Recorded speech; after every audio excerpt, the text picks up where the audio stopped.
teorías influenciables en extremo.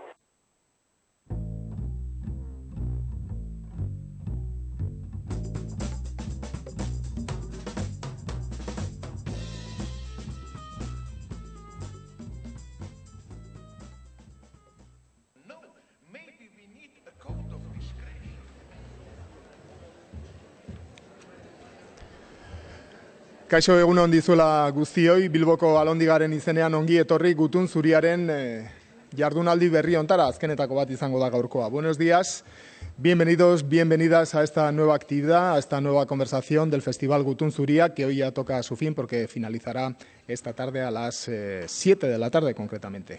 Las verdades, los secretos y las mentiras serán analizados hoy desde diferentes perspectivas. Por un lado, dentro del mundo árabe, concretamente dentro del contexto de la primavera árabe, en una conversación que la periodista y compañera Ana Izpiri va a mantener aquí con dos auténticos expertos en unos pocos minutos.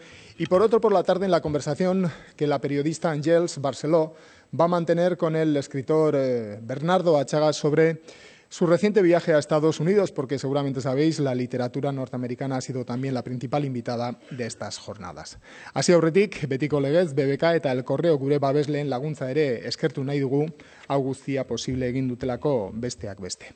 La próxima conversación se va a desarrollar íntegramente, salvo las preguntas de Ana, en francés. Por tanto, si no comprendéis la lengua, sabéis que tenéis máquinas de traducción simultánea. No será en árabe, aunque estaba puesto en árabe, será finalmente en francés. La traducción en euskera lo da el canal 3, 1 castellano y 2 en francés. Horrez gain, ordu bete inguruko elkarrizketa izango da eta bukaeran ordu laurden inguru zuen galderei bideratuko diogu edo eskainiko diogu. Decía que el último cuarto de hora, tras la conversación de cerca de más o menos una hora, decía que el último cuarto de hora lo dedicaremos a vuestras preguntas, que están siendo realmente interesantes. Lo he dicho más de en una ocasión, pero zorionak por estas preguntas y por animaros también a participar. Jarraian Ana Izpiri eta berekin solaskide izango dituenak aurkeztuko dizkizuet. Lina Ben-Meni ha sido una bloguera decisiva en el comienzo de la primavera árabe en Túnez. Actividad por la que estuvo además nominada para el Premio Nobel de la Paz en 2011. En su blog comenzó a colgar fotos y vídeos de la represión del gobierno de Ben Ali. Sigue siendo además realmente crítica con lo que actualmente está sucediendo en su país. Aunque nacido en Fez, Tahar Ben Jelloun ha desarrollado casi toda su actividad literaria en París. En 1987 consiguió el premio Goncourt por su novela La noche sagrada. Sus últimas obras han sido El retorno y La primavera árabe, donde expone sus reflexiones sobre este fenómeno social y político. Me gustaría darles la bienvenida en francés, pero no sé hacerlo. Por tanto, zuekin guztiokin, Ana Izpiri, Lina Ben-Meni eta Tahar Ben Jelloun. Txalo bat.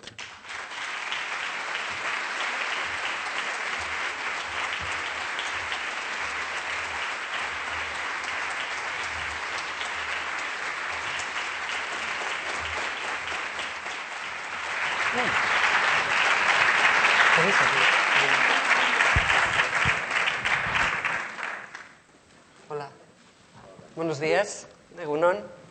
Marhaban bikum jamian. Me imagino, quizás hay arabófonas de Bilbao en la sala, puesto que tenemos a dos estupendos representantes o estupendos creadores, activistas, escritores de dos países vecinos nuestros, de la ribera sur del Mediterráneo.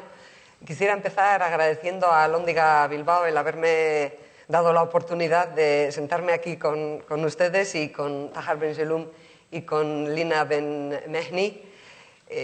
Como decía, ellos son dos personas de incalculable valor para nosotros en estos momentos porque nos van a arrojar luz sobre acontecimientos que sin duda alguna van a pasar a la historia, acontecimientos vividos en sus países, especialmente en Túnez, que fue, como lo ha dicho en el título de uno de sus libros, Tahar Ben Jelloun, L'Étincelle, la chispa que encendió la ola de cambios que se están dando y que se van a dar en todos los países árabes. Tenemos a dos personas de dos generaciones distintas, como es obvio.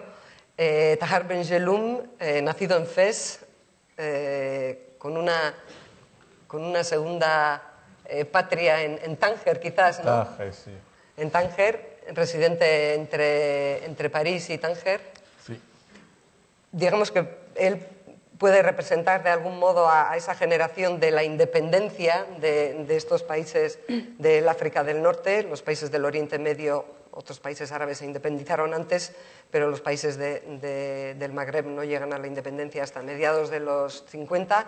Y Lina Ben Mehni sería sin duda alguna una genuina representante de la generación de lo que se ha venido a llamar la primavera árabe, esta generación que ha crecido con Internet ante sus ojos, también llamada la generación BlackBerry.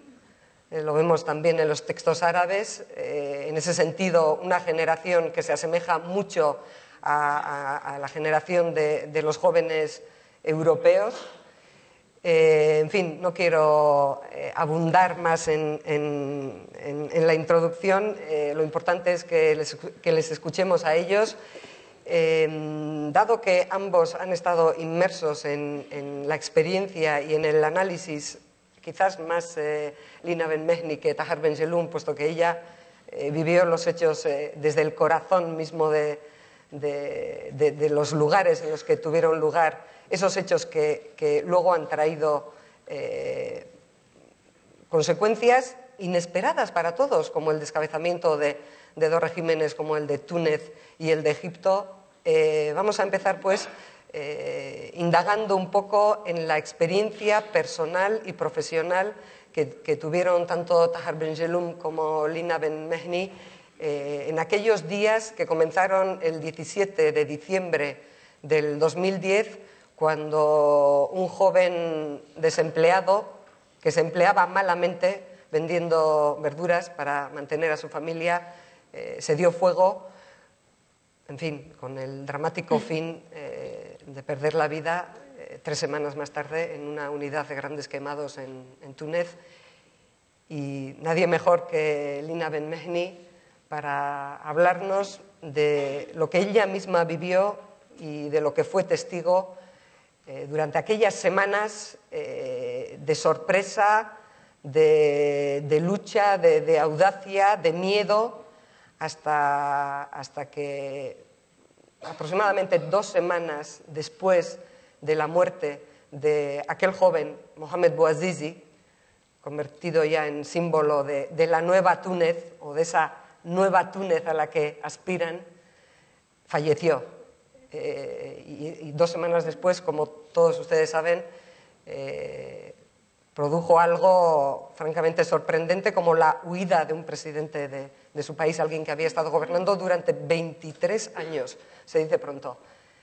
Ahlan wa sahlan bikum, uridan urahib bikum باللغة العربية حتى ونحن سنتكلم باللغة الإسبانية وباللغة الفرنسية.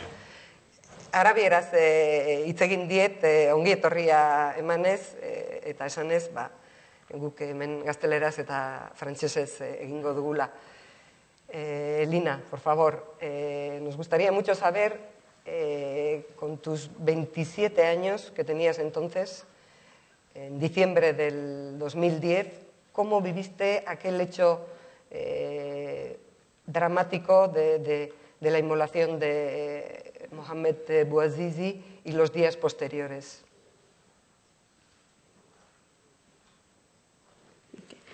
Tout d'abord, je vous remercie pour l'invitation. En fait, le 17 décembre, quand j'ai appris la nouvelle, c'était sur Internet, c'était sur Facebook, la nouvelle de l'immolation par le feu de Mohamed Bouazizi a circulé en temps réel. J'ai été choquée parce que quelques mois auparavant, il y a un autre jeune qui s'est immolé par le feu. Donc, ce n'était pas la première fois que ça arrive en Tunisie. Donc, je voulais partir tout de suite pour voir ce qui se passe, surtout que quand j'ai appris qu'il y avait des jeunes qui ont commencé à manifester et que la police utilisait la violence contre eux. Mais bon, je n'avais pas les moyens pour partir tout de suite. Mais grâce à un réseau d'amis sur Facebook, sur Twitter. Je pouvais avoir les dernières nouvelles à temps réel et je pouvais les vérifier grâce à des avocats qui étaient sur place aussi. J'ai beaucoup travaillé avec les avocats. Donc, j'ai commencé à partager ces nouvelles et ces nouveaux développements. Et puis, avec un groupe de cyberactivistes avec qui j'ai déjà travaillé parce que la lutte sur Internet n'a pas commencé en décembre 2010. Ça a commencé vers la fin des années 90 et d'ailleurs nous avons Zuhair Yahyaoui qu'on appelle le martyr d'Internet qui a été arrêté, torturé et qui est mort à cause de son activité sur Internet à cause de sa cyberdissidence. Donc c'est un long travail, c'est pas nouveau. ¿Cuándo sucedía lo de este muchacho que era activista en Internet y moría? Porque en Egipto ocurría un hecho similar en el verano del 2010. Un muchacho llamado Khaled Said, que por haber subido a Internet las imágenes de torturas policiales en un cuartel egipcio, rastrearon el camino de las imágenes hasta que fueron subidas a YouTube y luego lo mataron a Khaled Said. En fait, vers 1998, Zuhair Yahyaoui a créé un site qui s'appelle Tunisine, sur lequel, avec un groupe d'amis, il critiquait le régime de Ben Ali, l'injustice sociale, et la corruption. Voilà, il a été arrêté, il a été torturé, et puis il est mort. Il a eu une crise cardiaque, il est mort. Donc pour nous, c'est le symbole. Et puis après, il y a eu d'autres arrestations de blogueurs, comme l'arrestation de Fatma Arabica en 2009. Donc, il y avait un mouvement de lutte qui était déjà en place.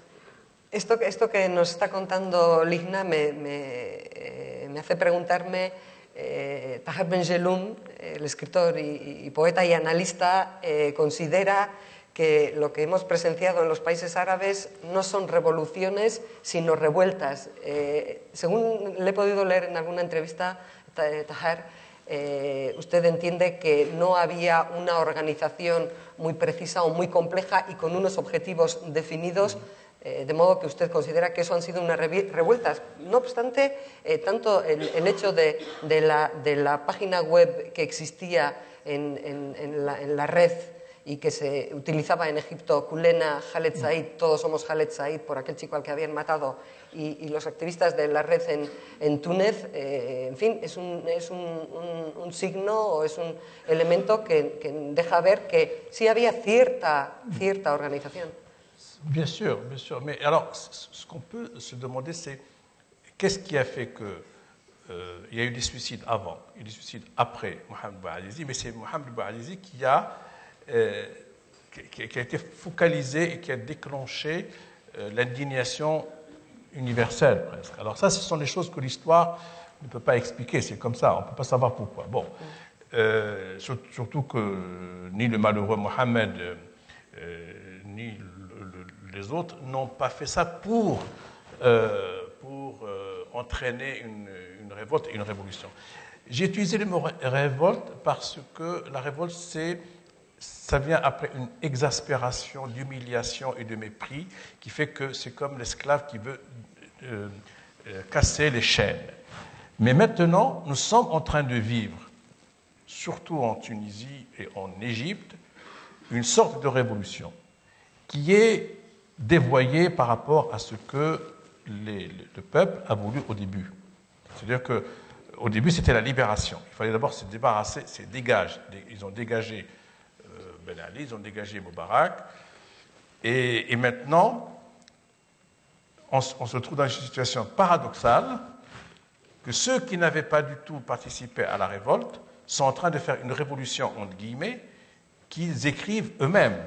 Cette révolution n'est pas du tout en faveur des libertés personnelles, ni de la liberté de pensée, ni de conscience, ni du respect d'une opinion différente. C'est-à-dire que nous sommes en train d'entrer dans une idéologie totalitaire qui fait que tout le monde doit penser de la même façon, et surtout si effectivement il y a une lutte entre ce que j'appelle les tenants de la révolte, ceux qui ont perdu un membre de leur famille ou un ami et qui voient leurs actions annulées par l'instauration d'un système politique islamiste qui est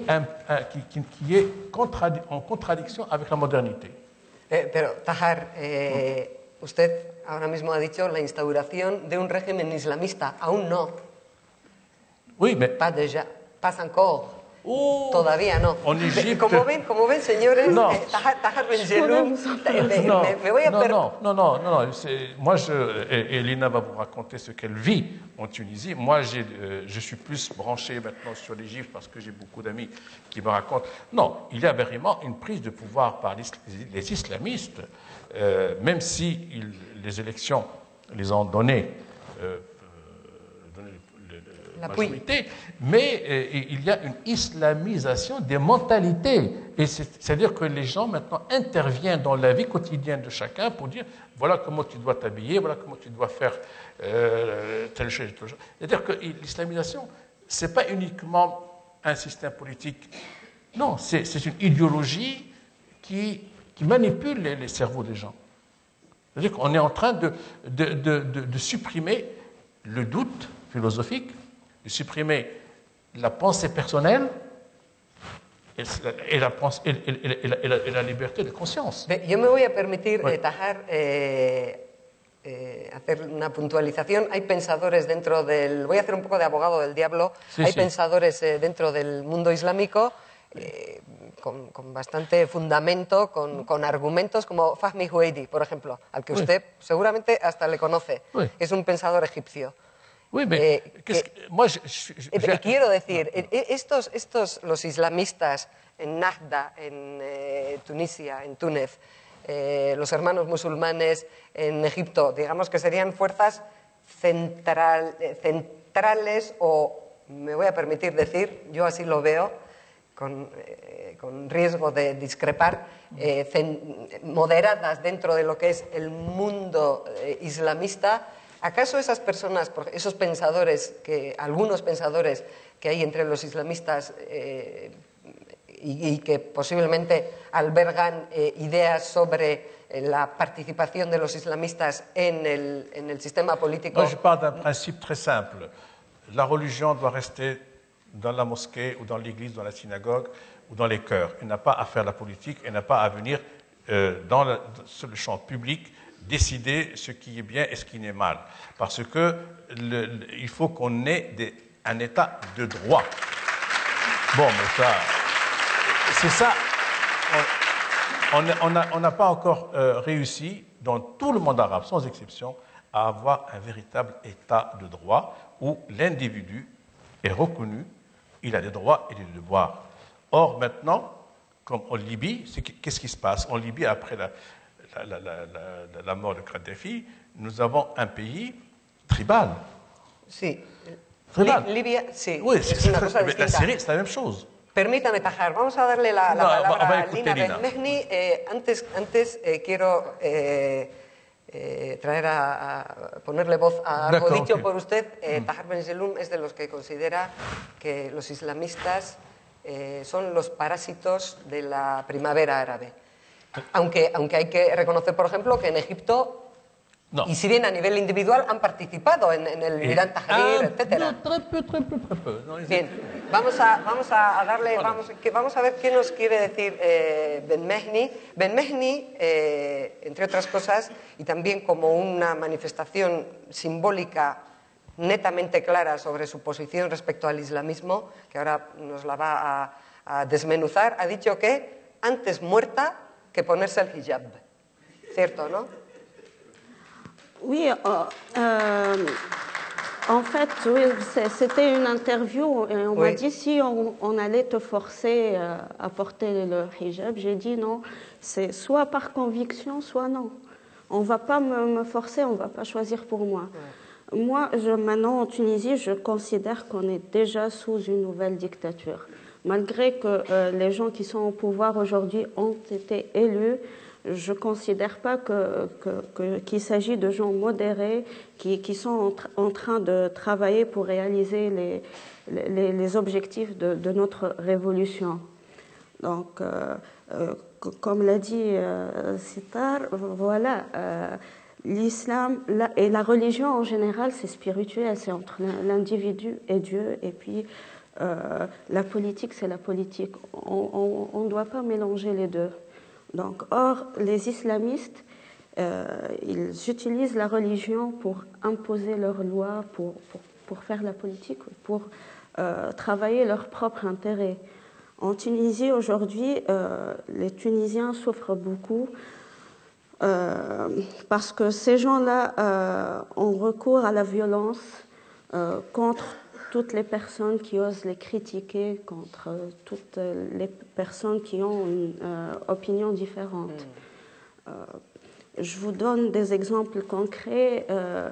Il y a des manifestations un peu partout en Tunisie parce que ça ne change pas, parce que la corruption est partout, parce qu'il y a le népotisme.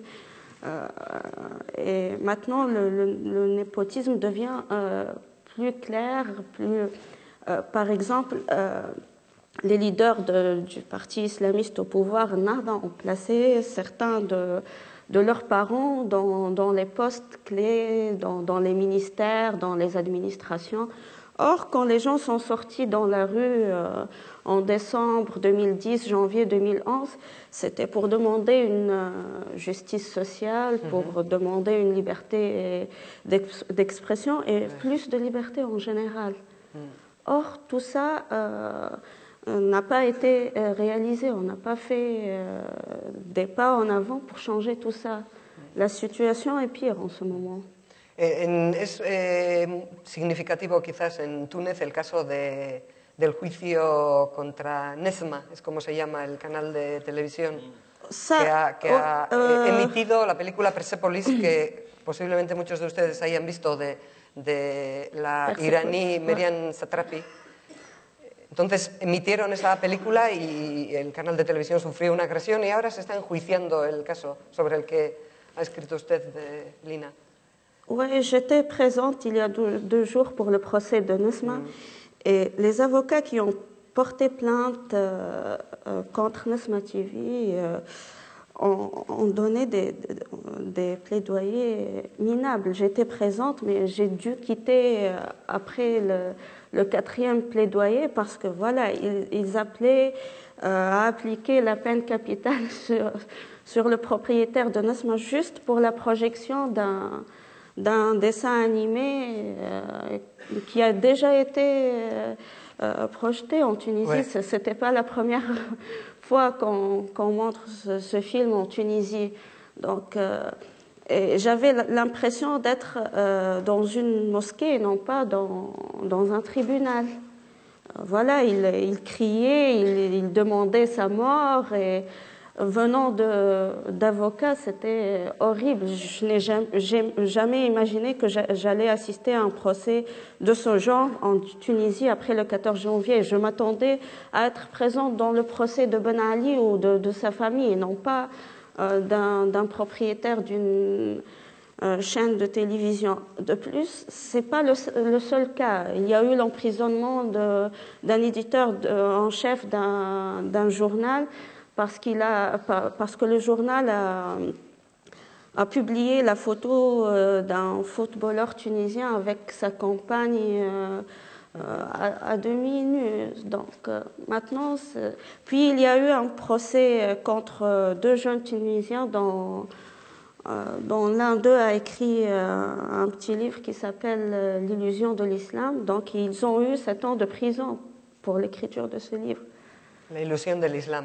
Ouais. Il faut rappeler une chose pour expliquer. Les islamistes sont des gens qui auraient pu être comme nous, mais ils ne sont pas comme nous.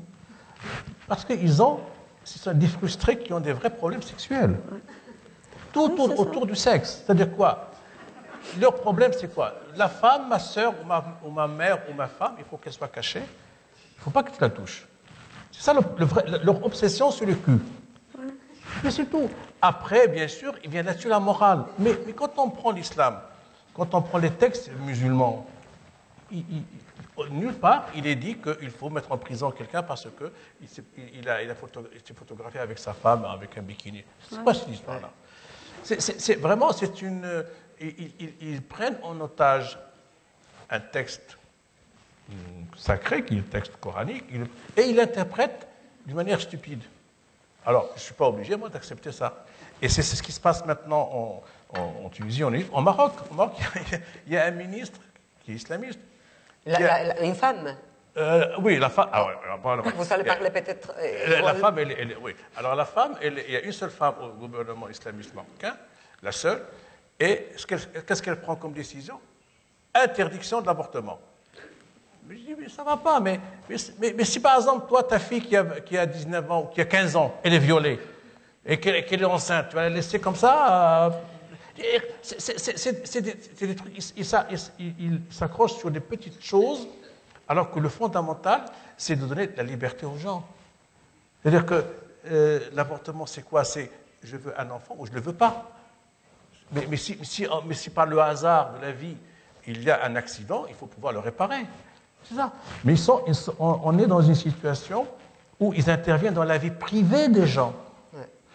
Je donne un exemple un peu rigolo pour rire.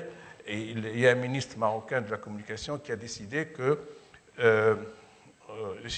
deux choses. Je ne sais pas si ça va se faire.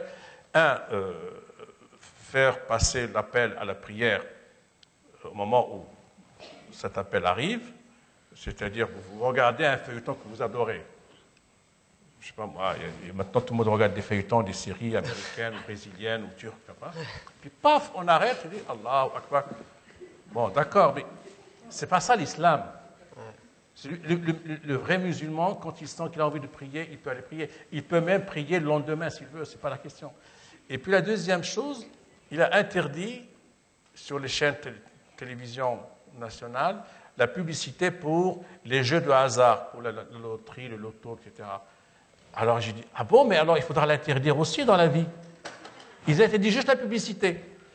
Mais derrière, c'est ça l'hypocrisie des islamistes. Mais derrière, ils continuent à faire les affaires avec... Me interesa mucho dejar, perdóneme que le interrumpa, ese aspecto, esa palabra que acaba de mencionar ahora, la hipocresía de los islamistas. Vamos a considerar la hipótesis de que el islamismo es una ideología fundamentalista.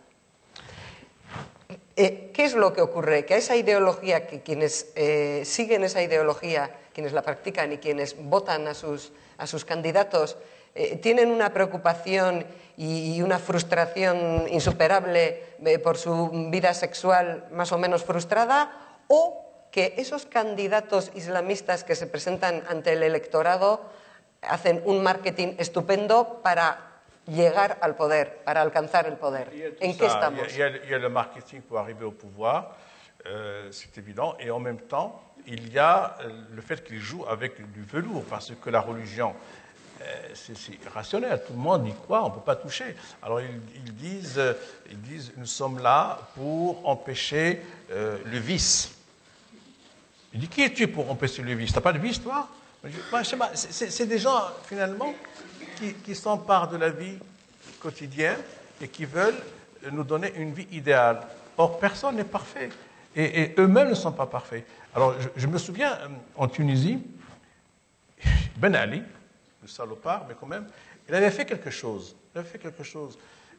Comme c'est un ancien policier, un ancien flic, il a fait un truc. Il y avait au début, tout à fait au début de son arrivée, il y avait un islamiste très militant, il dit l'islam. Et cet islamiste était homosexuel. Et il lui a envoyé un garçon. Il a en même temps mis des caméras partout, ils ont filmé la scène. C'est notre ministre de l'Intérieur en ce moment, cet islamiste-là. Celui-là, il est devenu ministre de l'Intérieur. Ouais. Il a été démasqué par son hypocrisie. Bon, mais pour vous dire que de toute façon, pour être un peu plus politique, ce qu'il nous faut dans nos pays, c'est qu'on apprenne ce que c'est que la démocratie. Or, aucun pays arabe aujourd'hui n'est démocratique parce qu'on n'utilise la démocratie que pour les élections. C'est-à-dire que c'est le chiffre. Celui qui a 51% passe. Non, la démocratie, c'est d'abord une pédagogie quotidienne des valeurs. Il faut qu'on apprenne ce que c'est qu'un pays, ce que sont les droits, ce que c'est que le respect de la femme, le respect de l'enfant, etc. C'est ça. On n'a pas encore appris les valeurs démocratiques. Mais on pratique la démocratie et on est très content. Malheureusement, si on avait bien appris dès l'âge de l'école primaire aux enfants ce que c'est que la démocratie, l'islamisme ne passera pas. Parce que l'islamisme, c'est comme toute religion, ça peut être le catholicisme, ça peut être le judaïsme, c'est l'absence totale d'initiative personnelle, d'initiative individuelle. C'est uniquement la loi divine, divine ou quasi divine, qui intervient. Or, moi je trouve que ce qui est intéressant dans la religion, c'est l'aspect spirituel qui doit être personnel. Comme a dit tout à l'heure Lina, entre l'individu et Dieu, s'il existe, bien sûr. Bien, la cuestión es que mirando al ard del waqia, o sea, a la realidad tal cual, en Túnez los islamistas han obtenido el 40% de los votos, luego hay una mayoría que no opta por los islamistas, dicho sea de paso, y ustedes, es evidente, están por la laicidad en el juego político, en la gestión de los asuntos sociales y económicos de las sociedades. Comment tu vois l'avenir de ton pays maintenant, avec les données justement où ces types-là sont au pouvoir? Ustedes consideran que los islamistas, quienes votan a los islamistas, están equivocados. Están equivocados o en fin, son gente frustrada o son hipócritas. Tienen una visión de los que siguen a los islamistas, vamos a decir, negativa, netamente negativa. ¿Qué se puede hacer?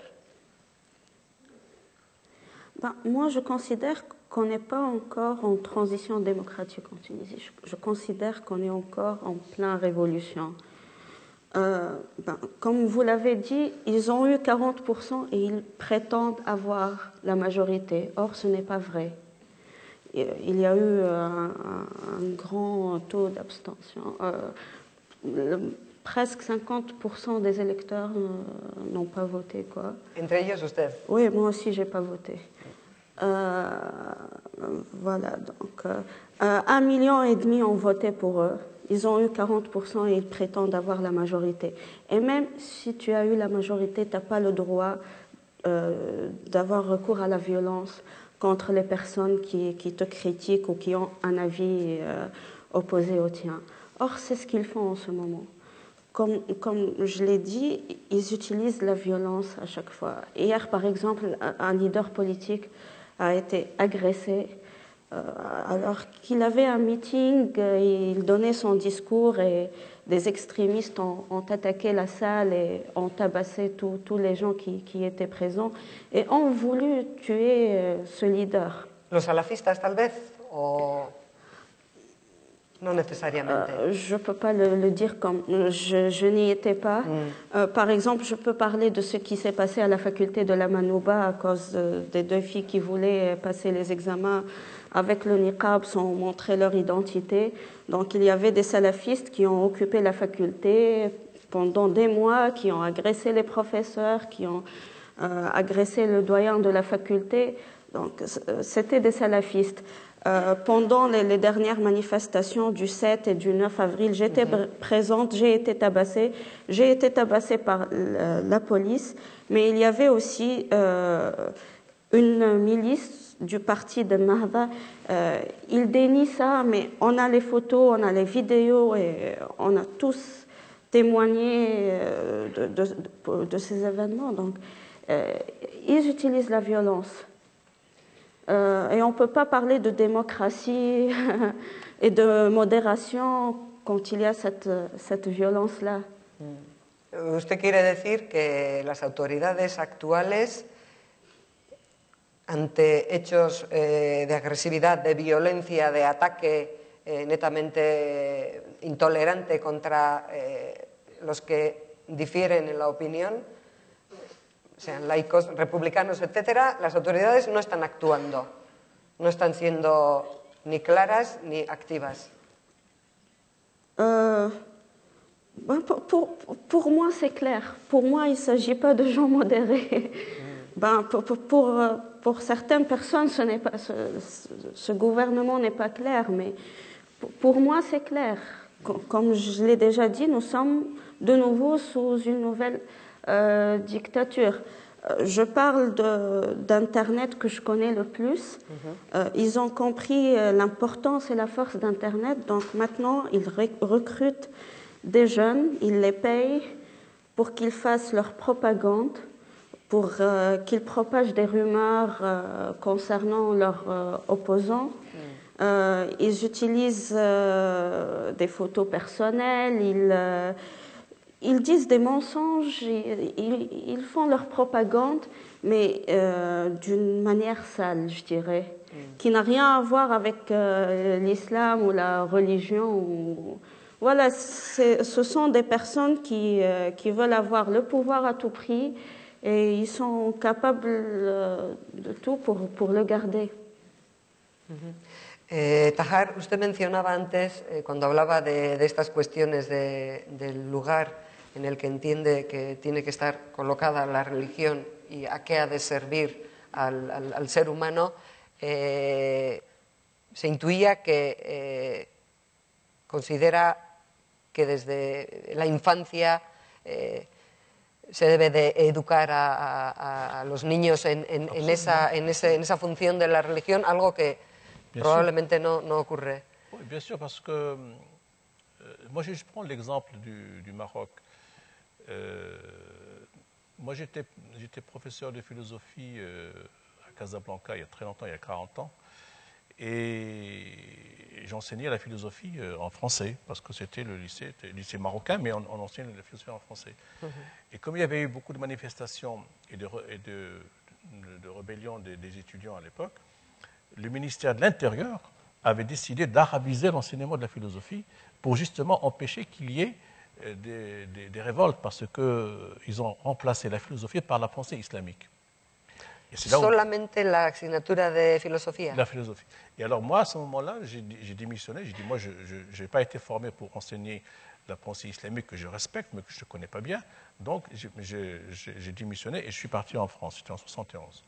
Et le résultat, c'est quoi? C'est qu'on a éliminé la philosophie, c'est-à-dire la pensée, le doute, enfin, c'est tout ce qui peut faire d'un être humain un homme libre, et on a enseigné la pensée islamique. Résultat, même pas 40 ans, 30 ans après, c'est l'islamisme qui se répand dans tout le pays. Et cet islamisme, c'est en fait une récupération d'une identité qui était un petit peu froissée par la présence d'autres identités, justement, qui étaient ouvertes sur l'Europe, sur l'Occident, sur la langue française, sur tout ce qui pouvait les gêner. Alors, on a formé au Maroc énormément de jeunes en langue arabe, monolingues, et qui n'avaient pas de débouchés. Alors, ça a fait que ceux qui travaillaient étaient des étudiants qui ont fait des études à l'étranger, qui avaient des diplômes en arabe, bien sûr, mais aussi en français ou en anglais ou en espagnol. Donc, ils trouvaient du travail. Et ceux qui avaient fait que des études en arabe, qu'est-ce qu'il leur restait? Il leur restait le ministère du Habous, c'est-à-dire le ministère de l'islam. Et à ce moment-là, l'islamisme a commencé à se former comme opposition à la langue française et à la francophonie. C'est-à-dire que la francophonie était regardée et vue par les islamistes qui n'avaient qu'une seule langue comme l'ennemi à abattre, puisque sur le plan social et sur le plan professionnel, malheureusement pour eux, l'État préférait utiliser des jeunes marocains qui étaient bilingues plutôt que monolingues.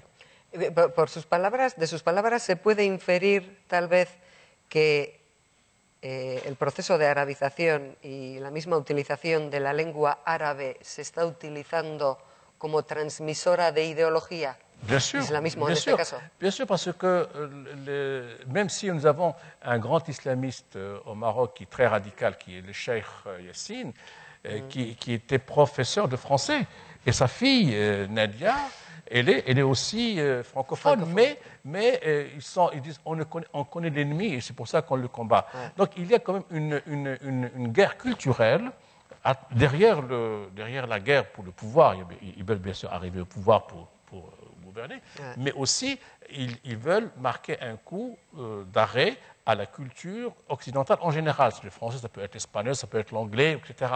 Mais ce qu'ils oublient, c'est que l'originalité et la richesse d'un pays comme le Maroc ou même le Maghreb, c'est justement ce multilinguisme, et la pluralité, et puis l'ouverture sur l'Espagne est à 14 km, l'ouverture sur cette Europe. On ne peut pas se fermer.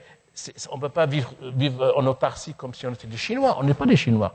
Donc, il y a une situation politique, culturelle, qui est bloquée par l'islamisme. Et moi, je trouve que la seule solution, c'est qu'il y ait une loi qui soit votée au Parlement pour que personne ne doit et ne peut utiliser la religion pour des fins idéologiques et politiques. Il faut laisser la religion là où elle est, et puis on gouverne d'une manière objective avec des lois, des droits et des devoirs. Bien, la separación de la Iglesia, del Estado, de la política, de la religión. Pero ¿acaso en Túnez no ha habido un acuerdo de la Asamblea Nacional para no sellar la futura constitución con la Sharia, que sería el código jurídico islámico?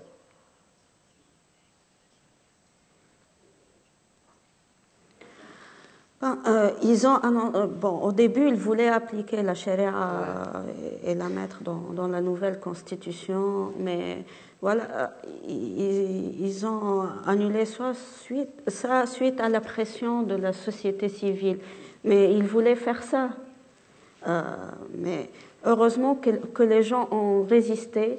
Et puis, c'est vrai qu'ils ne vont pas la mettre dans la constitution.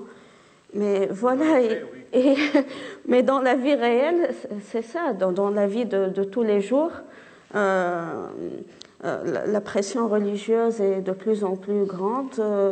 Ils interviennent dans la vie personnelle de chaque individu et ils essayent de limiter les libertés. On a entendu parler de cas de voleurs à qui on a essayé de couper la main pour appliquer la charia. Donc, voilà. Mais ça, ils ont changé d'avis à cause de cette pression et pour montrer une image d'islamistes modérés au monde entier. Ça fait partie de leur hypocrisie, de leur double discours.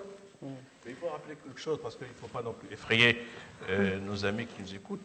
Il n'y a pas que cet aspect absolument horrible de l'islamisme, il y a aussi une société civile, d'ailleurs à majorité féminine, dirigée par des femmes, et beaucoup d'associations de femmes qui luttent pour une modernité et une laïcité. Parce que dans un pays, une société où l'islam, où la religion en général prend le pouvoir, la première qui trinque, c'est la femme.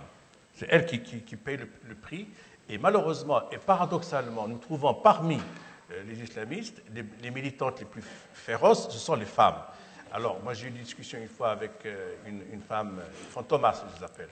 Fantomas complètement comme ça. Et je lui dis, mais toi, tu te caches comme ça, mais tu te réduis à un objet dangereux.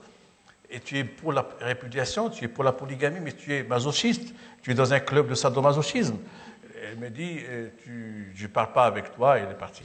Donc, quand on arrive à ce niveau de masochisme, c'est-à-dire finalement, la femme, au lieu de se libérer, s'auto-ferme et devient l'esclave d'une idéologie, ça, c'est très difficile à combattre.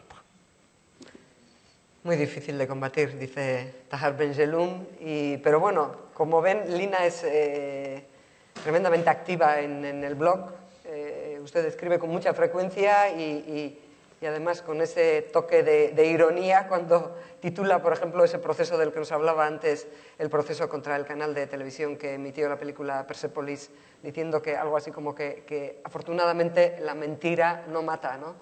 Decía usted. Le ridicule. O el ridículo, sí, el ridículo. Oui, je continue de travailler de la même manière parce que pour moi, rien n'a changé ou la situation est pire. Heureusement qu'il y a cette société civile qui devient de plus en plus forte et qui est très active dans la rue et sur Internet et dans les médias. On continue à lutter pour avoir une vraie démocratie parce que le départ de la tête d'un régime ne signifie pas la fin de la dictature ou le départ de tout un régime ou tout un système. Les gens qui travaillaient avec Ben Ali, qui le soutenaient, maintenant ils soutiennent le parti qui est au pouvoir maintenant. Pour eux, retourner la veste est une activité sportive facile à faire et ils font ça tout le temps. Donc, ils sont là, ils soutiennent cette nouvelle dictature, mais les gens qui ont lutté contre Ben Ali sont toujours là aussi. Moi, je sens que cette révolution ou révolte a été confisquée et qu'il faut continuer à se battre. Esto me recuerda a unas palabras que escuchaba ayer mismo una señora, Muhaggabba, con el pañuelo, en la Plaza Tahrir en Egipto, que decía que había acudido a manifestarse porque les habían robado la revolución.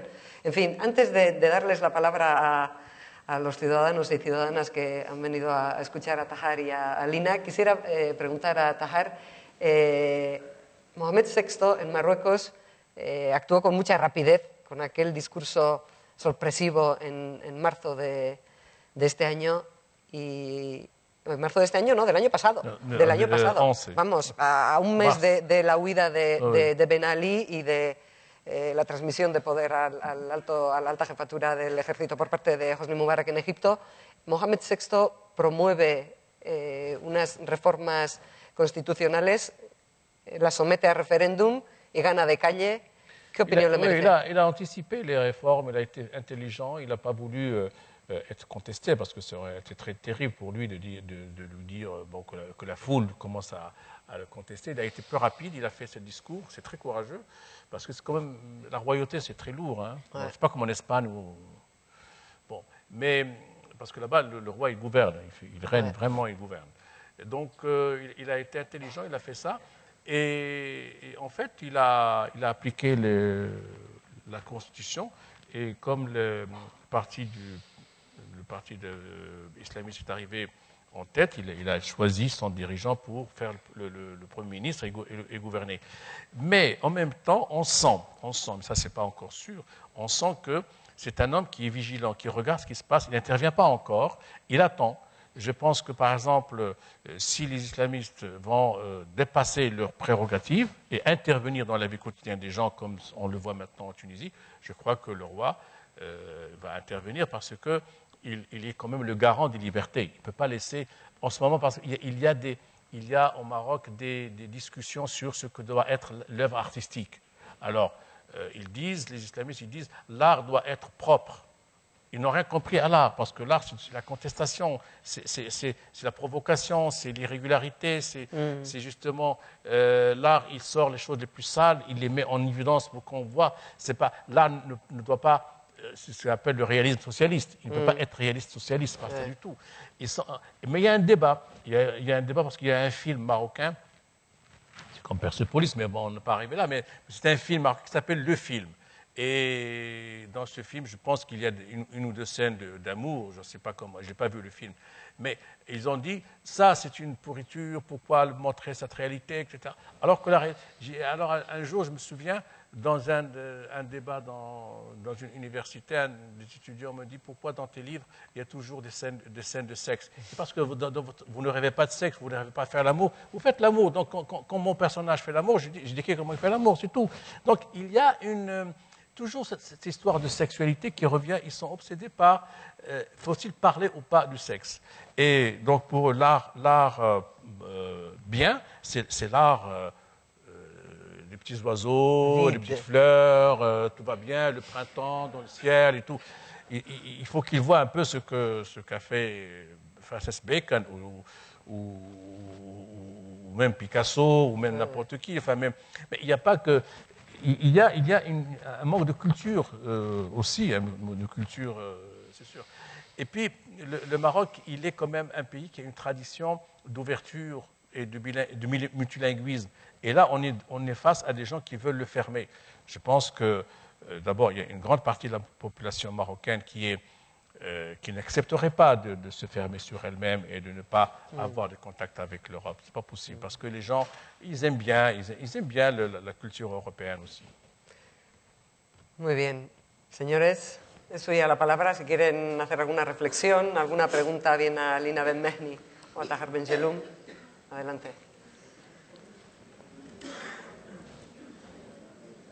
Una, dos, tres. De momento me quedo con estas tres señoras que quieren hablar, sí. Buenos días. Saludo encarecidamente a los dos interlocutores. Tahar, estoy completamente de acuerdo con usted. Perdón. Con usted en todo lo que ha dicho, en toda la exposición que ha hecho sobre la relación entre la religión, la política, la sexualidad y todo eso. Aquí en la cultura occidental, por mucho que se alabe, hemos tenido un enemigo acérrimo, como es la Iglesia Católica, en lo referente a la igualdad de mujeres y hombres. La Iglesia Católica se ha desgajado, vamos a decir, de la parte machista para que no recaigan todas las culpas sobre ella. Pero en realidad los primeros machismos, el primer machismo, fue inventado por la Iglesia Católica. Y pues luego creo que las mujeres hemos sido hombres mucho tiempo. ¿Por qué? Porque no hemos tenido ni voz propia, ni se nos ha considerado en la cultura, ni se nos ha considerado como pensadoras, ni nada de nada. Teníamos que estar escondidas detrás de los hombres. Es más, nosotras éramos su honor. O sea, unas cosas increíbles. Y seguimos en el mismo camino, políticamente y de todo. Gracias. Bueno, una reflexión, no sé si Tahar quiere hacer algún apunte a esto que sonaba al personaje de l'enfant de sable, oui, que nace niña y vive como un hombre, vive como Ahmed. Oui, mais justement, l'enfant de sable, j'ai situé ça dans les années 50, même 40, 50, c'est-à-dire, je pensais qu'en l'an 2000, on aura déjà dépassé ça. Mais je pense que la condition de la femme est la clé absolue de la civilisation d'une société. Que si on veut savoir si une société est civilisée, il faut voir comment, de quels droits disposent les femmes ou ne disposent pas. C'est ça pour moi l'étalon, enfin, la mesure pour mesurer la culture et la civilisation d'une société.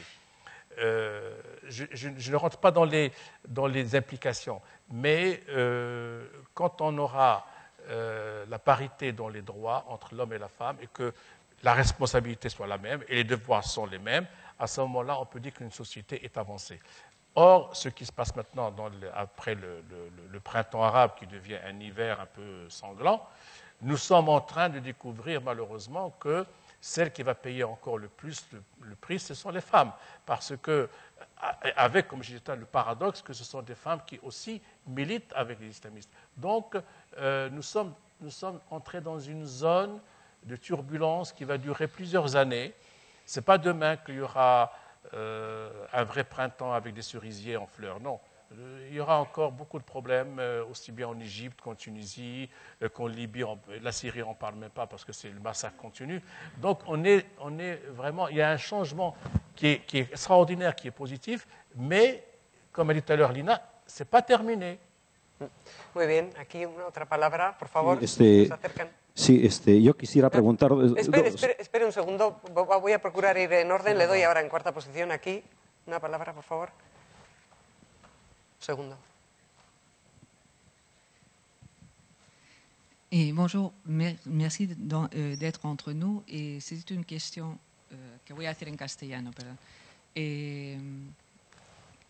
Bueno, siendo prácticos, ¿qué esperan ustedes que la sociedad civil de la Unión Europea, estos 27 países que constituyen la Unión Europea, puede hacer para apoyar el proceso de democratización en los países árabes que como ustedes están diciendo, está siendo abortado? De forma práctica, ¿qué piensan ustedes que puede ser de ayuda para este proceso en sus países por parte de la sociedad civil, bueno, también igual del poder político de la Unión Europea, ¿no? Pero sobre todo de la sociedad civil de estos 27 países?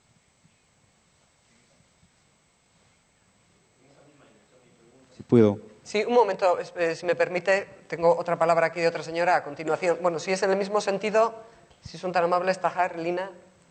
Ok, les leaders des pays européens étaient conscients de la dictature sous laquelle nous vivions pendant 23 ans, ou je dirais plus, parce que ça n'a pas commencé avec Ben Ali, ça a commencé même avant. Donc, ils savaient ce qui se passait en Tunisie, mais ils fermaient l'œil sur tout ça. Maintenant, on attend d'eux qu'ils ne soutiennent pas une nouvelle dictature, voilà, qu'ils soient du côté des peuples et non pas du côté des gens qui sont au pouvoir et qui massacrent leur peuple. Je crois qu'ils sont, les dirigeants européens ont décidé un peu de faire un peu, de se taire. Ils disent rien. Bon, sauf pour la Syrie où ils sont engagés maintenant un peu en Syrie.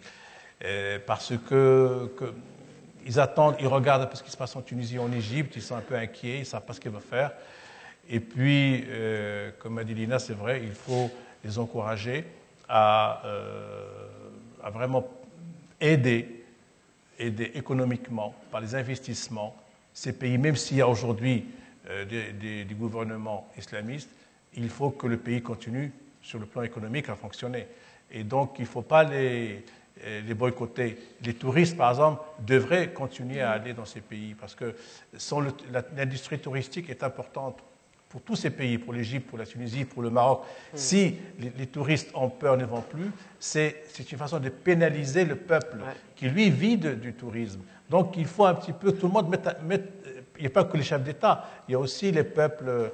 Je ne peux pas vous garantir la sécurité absolue, mais si vous pouvez très très bien aller faire vos vacances à New York et rencontrer quelqu'un qui va vous voler votre sac. C'est pas. Alors, il ne faut pas exagérer les menaces et les peurs qui existent dans ces pays-là. J'ai des amis qui reviennent de Tunisie, enfin ils ont été dans certains à Tozeur, à Djerba, ils m'ont dit que c'était triste parce qu'il n'y avait pas de touristes, mais qu'il y avait une sécurité absolue. Donc c'est vraiment triste qu'un pays soit mis de côté comme ça. Penalizado, como decía Tahar. Aquí, esta señora, sí. Sí, gracias. ¿Se me oye? ¿Se oye? Sí. Bueno, yo parto de que estoy en contra de la pregunta que les voy a hacer ahora. Pero quisiera su opinión sobre la guerra humanitaria que la comunidad internacional solo ha ejercitado contra Libia, destruyéndola, y que eso sí que es un eufemismo corrosivo que diría Rosa María Calaf.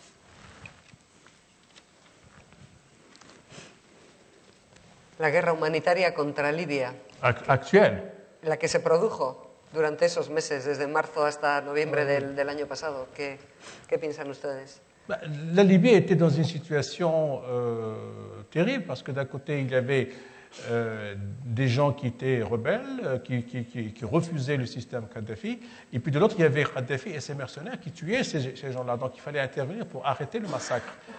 Et c'est vrai que l'intervention a été faite de manière légale avec l'appui de la Ligue arabe, de l'Union africaine, et des Nations Unies. Donc c'est une intervention pour sauver une population qui était massacrée par les mercenaires de Kadhafi. Moi, ce que je dirais qui m'a choqué plus, c'est l'assassinat, l'exécution de Kadhafi, parce que Kadhafi a été, au lieu qu'on l'arrête et qu'il soit jugé, il a été massacré à la libyenne, c'est-à-dire à la kadhafienne. Et que la violence de Kadhafi qu'il exerçait sur son peuple, eh bien, son peuple l'a exercé sur lui. Et c'est là où j'ai été choqué parce que il ne faut pas se venger. Il fallait arrêter cet homme et le juger pour ses 41 ans de dictature et tout ce qu'il a fait, et non pas l'assassiner comme un serial killer. C'était une exécution. Et ça fait partie un petit peu des choses paradoxales et très contradictoires qui se sont passées en Libye. Lina? Oui, moi, je pense, bon, au début, ça a commencé avec ces rebelles qui étaient contre le régime de Kadhafi et contre sa dictature. Mais après, bon, il y a eu l'intervention des militaires extérieurs, bon, qui est légale, mais voyons le résultat en ce moment. Voilà, ces rebelles, certains de ces rebelles ont été armés, leurs armes venaient du Qatar et tout ça. Donc c'est une intervention extérieure qui a amplifié le problème pour moi. Ce n'est pas une vraie révolution. Sí, que usted quiere decir que ese porque en Egipto, donde la petición de derrumbe o pidiéndole a Mubarak que sí, que en Egipto duró bastante, duró 18 días esa petición contra Mubarak para que se marchase, pero también hubo momentos en los que había cierta duda si el movimiento ese pacifista se iba a tornar violento, que una vez que se da el salto de los mecanismos pacíficos cuando se toman las armas, que la vuelta atrás es muy difícil. Claro, en Libia toman las armas con mucha rapidez.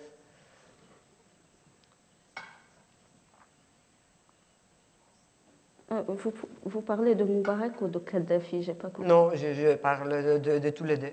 C'est-à-dire qu'en Libye, ils ont pris les armes, le peuple Oui, il ne faut pas que le peuple prenne les armes parce que ça se transforme en un massacre comme on voit maintenant. Et un pays divisé, les gens qui s'entretuent en ce moment en Libye.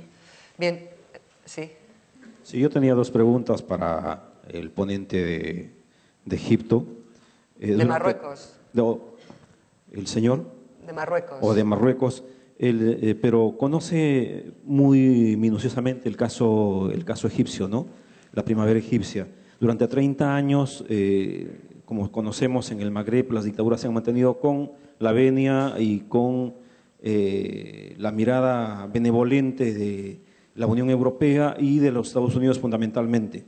Cuando cae Mubarak en Egipto, vemos la presencia de Hillary Clinton, la secretaria de Estado, muy activa en Egipto, intentando transar probablemente con el nuevo gobierno existente, ¿no? Y la segunda pregunta, y sobre eso, ¿cuál es su opinión? Y la segunda pregunta que quisiera hacer es que nos avecina un proceso electoral en Egipto, por ejemplo, donde ministros del anterior régimen de Mubarak están siendo candidatos. Es posible que uno del antiguo régimen gane las elecciones porque tiene muchísima pasta, ¿no? Muchos recursos económicos, probablemente malvenidos, ¿no? Ante esa situación, ¿cuál es su opinión? ¿Cree usted que la primavera árabe, como hace 5 días ya se vio en Tagrib de nuevo reverdecer y florecer, continuará? ¿Se profundizarán las revueltas, como le llama usted, o cree que esto no se hará?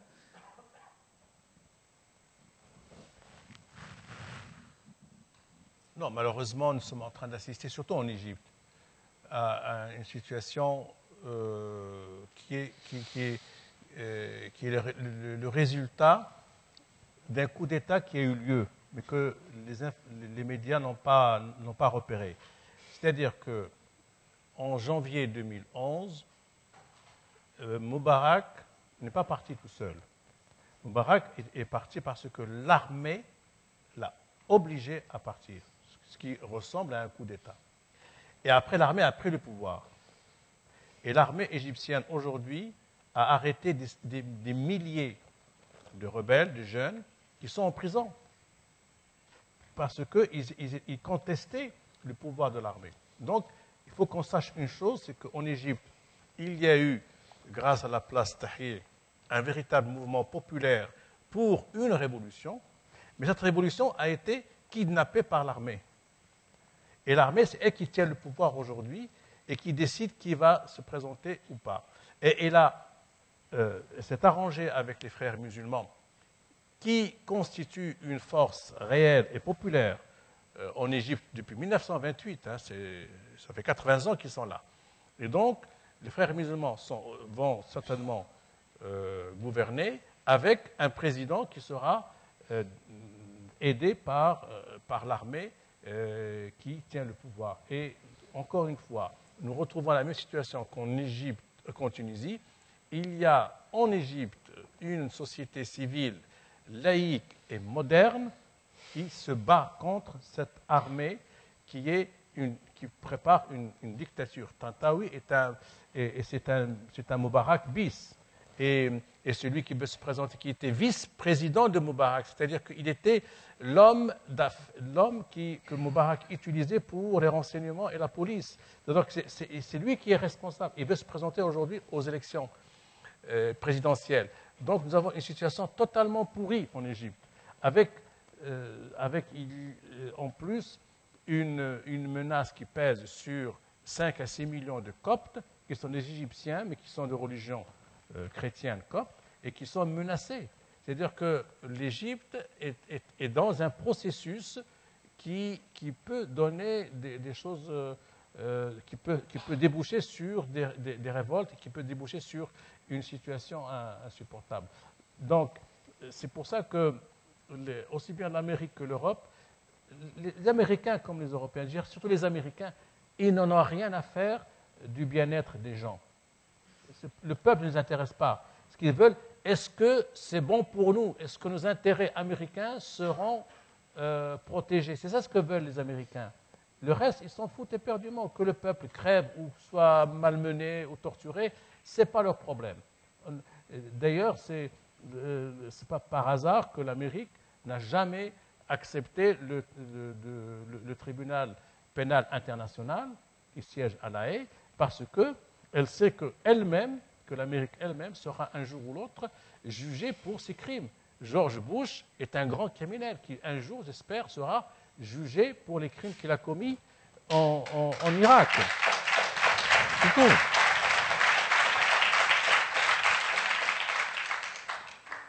Bueno. Allí, no sé si hay una, Juanjo. Sí. Sí, por favor. Si le acercan el micrófono allí.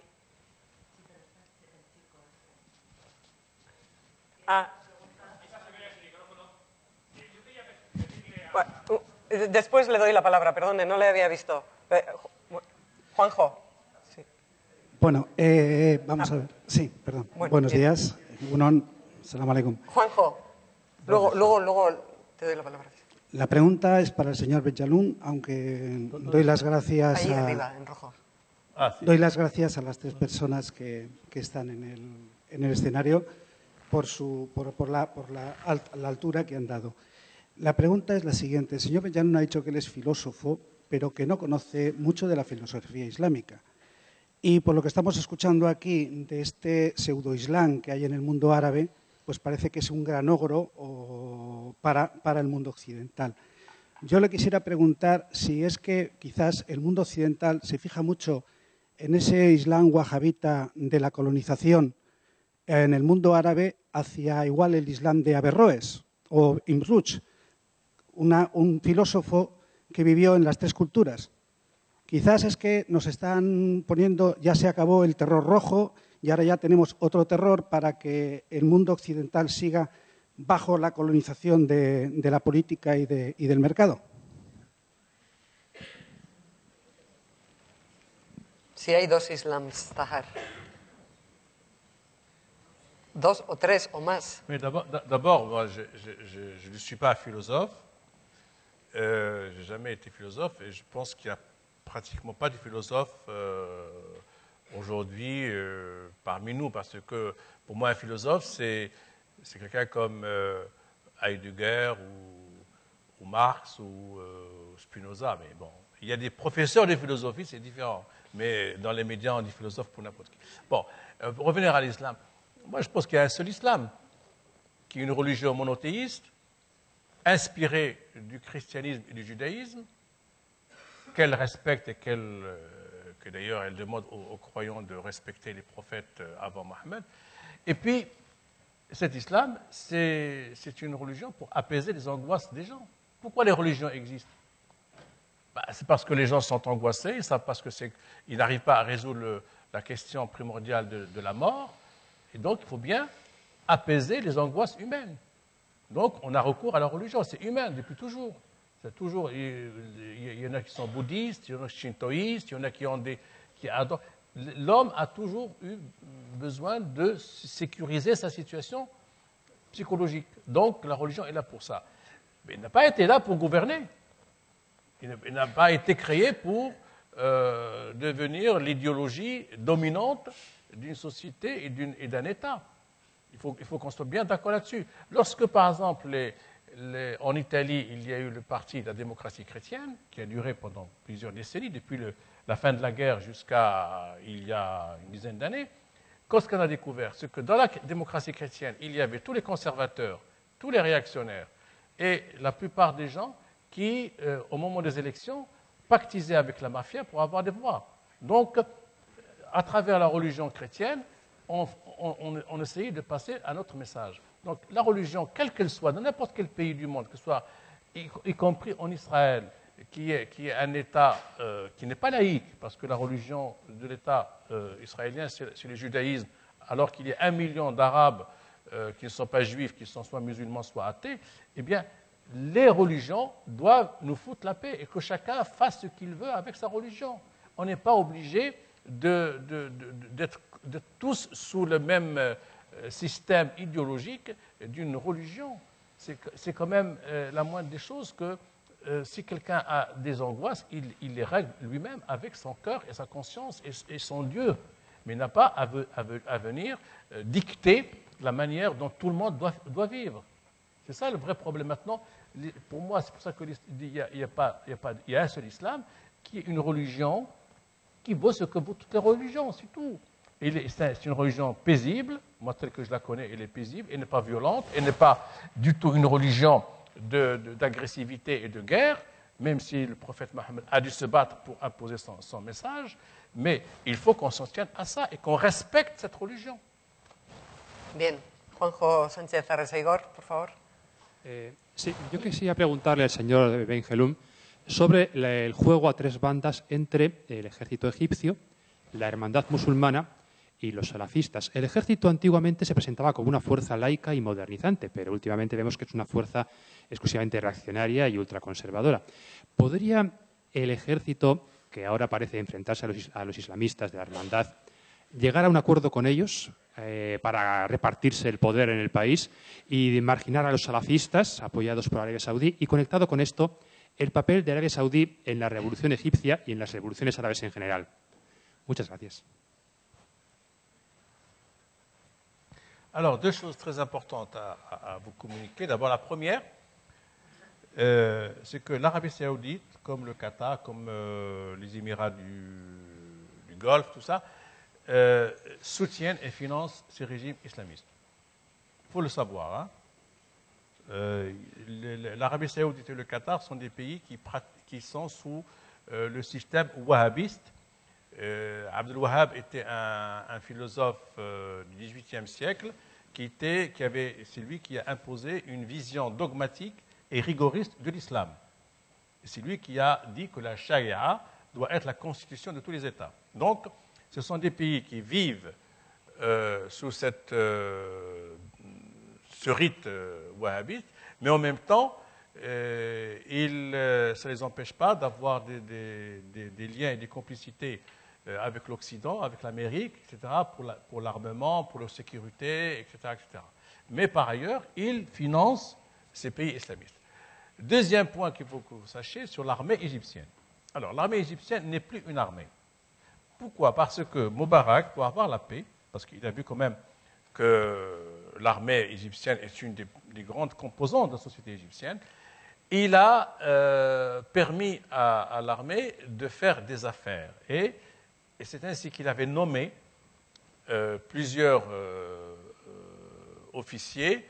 Il les avait nommés directeurs de telle usine, de telle administration, de telle affaire, etc. Il les a impliqués dans l'affairisme. Ce qui fait qu'aujourd'hui, l'armée égyptienne est devenue incompétente parce qu'elle a passé beaucoup plus de temps à... Par exemple, il y a des soldats qui travaillent beaucoup plus dans des usines que dans les champs, enfin dans les manœuvres et dans la préparation. Et ils ne peuvent plus, aujourd'hui, si l'Égypte est attaquée, ils ne pourront pas se défendre parce que l'armée a été totalement mise entre les mains d'affairisme. Et ils font des affaires au lieu de s'occuper de l'armée. Et ce sont des affaires beaucoup plus intéressantes parce que un officier, un commandant ou un général qui a une usine, eh bien la main-d'œuvre est gratuite parce qu'il fait venir les soldats du camp à côté qui travaillent dans son usine. Ils sont payés par le ministère de la Défense et lui, il fait des affaires. Donc, il y a même eu une protestation des Américains parce qu'ils leur avaient vendu des F-16 qui n'arrivent plus à utiliser. Parce que c'est dépassé et il n'y a plus de pilotes capables d'utiliser ces armes. Donc, on est dans une situation totalement déstructurée. D'un côté, l'islamisme est appuyé avec beaucoup d'argent par les pays du Golfe. De l'autre, nous avons une armée qui, elle, fait des affaires et oublie totalement ce que c'est que défendre un pays, avec en plus la volonté de rester au pouvoir, pas pour donner le droit aux gens de vivre, mais pour profiter encore plus de ce pouvoir. Voilà. Bueno, no sé si la verdad no... Sí. Son ¿Y las... alguien más? Ya sería la última pregunta porque se tienen... La última porque hay una... Breve. Vale, vale, bien. Vale, de acuerdo. Si el micrófono va a venir. Après, on arrête parce qu'on a un avión. Sí, se tienen que marchar estos dos señores, Tahar y Lina, ambos. Por favor, rápidamente, es tan amable. Hola, una pregunta más o menos. Yo creo que, por ejemplo, sigo creyendo que normalmente hacer la paz es mucho más complicado que hacer la guerra. Y gestionar las revoluciones es mucho más complicado que hacer la revolución, ¿no? Porque es el momento de la trampa y de hacer las cosas de una manera muchísimo más complicada. Eso por una parte. Por otra, creo que si somos demócratas, la democracia normalmente, como se dice, es un paquete. O lo coges todo o lo dejas todo. En nuestros países, que acabamos de empezar más o menos nuestras luchas, no tenemos que ser selectivos y poner una democracia a nuestro gusto. Estoy en contra, yo no soy islamista, nunca he sido. Soy una persona de izquierdas, pero a mí la mejor manera de ganar tiempo y que siga el tiempo y el pueblo para ganar su pan es cortar más o menos el tiempo de las trampas. Que los islamistas, para mí, el mejor terreno para que pierdan su virginidad, que tomen decisiones, que hagan política y que hagan muchos errores. Y la gente les castiga. Eso, por ejemplo, para empezar. Pero empezando, por ejemplo, un discurso, ¿vale? Un discurso que, por ejemplo, que a mí me hace recordar la época de Bush. Ahora ya estamos en otro tiempo. Estamos en tiempo gris. No estamos en un momento negro. Entonces, eso por una parte. Y por otra, Tahar Ben-Jelloun es un intelectual que a mí siempre le he respetado, porque es un honor para nosotros como magrebíes. Pero le reprocho una cosa, que nunca ha sido un intelectual, por ejemplo, comprometido con la gente. Nunca ha sido. Nunca ha tenido problemas con el régimen marroquí. Nunca. Y eso, por ejemplo, y eso otra cosa. Sí, vale, باختصار yo. Resumidamente, Vale, minuto más, Mercedes, minuto más. Y otra cosa que, por ejemplo, ha sido una persona nombrada, porque nunca ha tenido problemas con el régimen, ha sido una persona nombrada para un consejo social económico donde la gente que no tiene problemas con el régimen le dan de comer. Y punto, gracias. Entonces, vale. Tahar. Bon, alors, je ne sais pas par quoi je vais commencer, c'est très long. Bon, d'abord, la dernière partie, je ne suis pas engagé, bon, c'est votre point de vue. Moi, je soutiens le roi Mohammed VI, contrairement à son père que j'avais combattu. Je soutiens Mohammed VI parce que c'est un homme moderne et qui peut sauver ce pays. Et par conséquent, si j'ai accepté de siéger au comité économique et social, je ne suis pas le seul, on est une centaine de gens, c'est parce que j'aime mon pays et je peux lui apporter quelque chose très modestement. Et c'est un travail que je fais quand je peux, parce que je ne peux pas toujours y assister. Donc ça, c'est pour répondre à la dernière question. Les autres questions sont vraiment, comment dire, on ne peut pas faire une démocratie sur mesure. La démocratie, c'est un principe. C'est des valeurs et des principes. Elles sont universelles. Et elles n'appartiennent ni à l'Occident ni à l'Orient. Elles appartiennent à tous ceux qui veulent apprendre à vivre ensemble selon des règles et des lois de respect mutuel. C'est-à-dire que le jour où nous commencerons à pratiquer la démocratie entre nous, dans la même famille, rien que la famille, avec le voisin, etc., nous saurons comment vivre ensemble. Or, dans nos pays, que ce soit le Maghreb ou l'Égypte, nous avons un vrai problème à accepter la différence et à accepter le point de vue contraire. C'est-à-dire que, je donne un exemple récent, quand il y a eu le nouveau gouvernement marocain islamiste, j'avais écrit un article pour justement dire mon point de vue laïque, pour dire que la religion doit rester dans les chœurs et dans les mosquées, c'était le titre de l'article. Ben, j'ai eu des attaques mais cinglantes dans la presse islamiste, et on m'a traité de tous les noms. C'était des insultes, c'était pas une discussion. Alors, j'ai été invité comme sur une radio libre à Casablanca, et j'ai parlé directement avec eux. J'ai dit, la preuve que vous n'êtes pas démocratique, vous ne pouvez même pas entendre quelqu'un qui dit quelque chose de différent de ce que vous dites, vous. Tant qu'on n'a pas appris à respecter la différence et le point de vue contraire, on n'est pas démocratique. Et c'est ça le problème, c'est que nous manquons de culture démocratique. Et ça, il faut beaucoup de temps, il faut une pédagogie qui commence avec l'école primaire, comme j'ai dit, pour qu'on puisse un jour se dire démocratique. Voilà, je vous remercie et je suis désolé de partir parce qu'il faut que je rentre. Gracias.